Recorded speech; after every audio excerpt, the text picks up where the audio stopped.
Today we're going to talk about Stephen Miller. Stephen Miller, that teeny tiny bald man that you usually see like screaming into Fox News.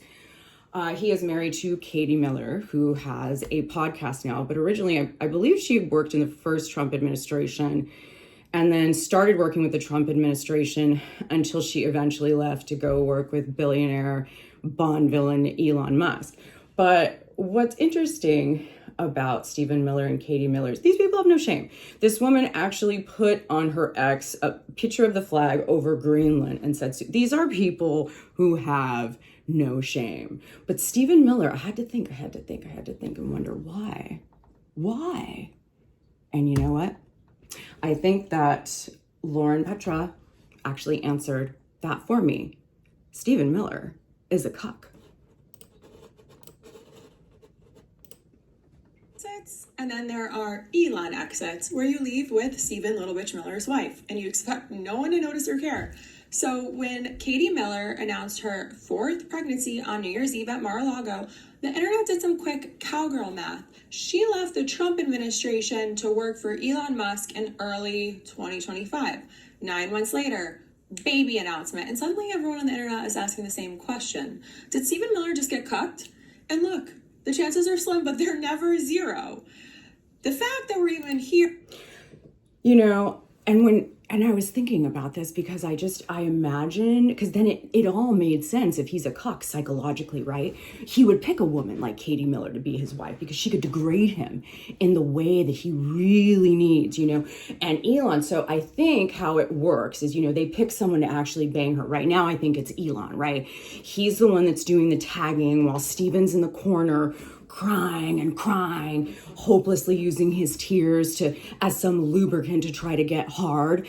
And when he's not around, then it's Jesse Waters, that piece of shit on Fox News, who calls him a sexual matador. That's not just inappropriate, that's suspicious. So in keeping with the fact that these people have no shame, no dignity, we have to laugh at them. We have to make fun of them and make them realize how ridiculous they are, how pathetic. She's just disgusting, and my God. And his own family doesn't like him. He's an immigrant who came here and now wants to, I realize in like some weird nightmare, he's like, why couldn't I have been Hitler? Why did I have to be the immigrant? So, you know, AOC says it best, but AOC gives the best advice when it comes to dealing with Stephen Miller. It's important to have evidence of that. But also, I know this may sound a little silly, but humor is genuinely very important. These people want to seem all-powerful. They want you afraid of them. And there is a lot to be afraid of. There is a lot at stake. And there is a lot of risk in this moment. But the last thing they want you to do is laugh at them.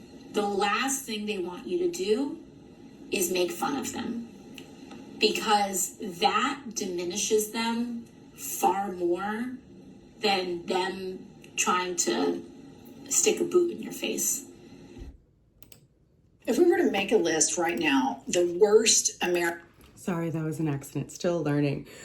But yeah, laugh at these people, and I understand everything is scary right now. But when you see them, and if you do, like that courageous Ford worker who took the time to yell at the president, you pedophile protector!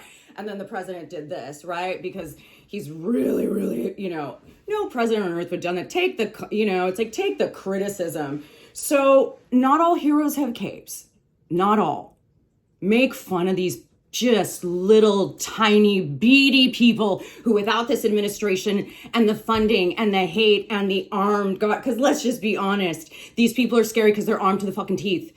They have more than police, but they need that because they're nothing. They're nothing without it.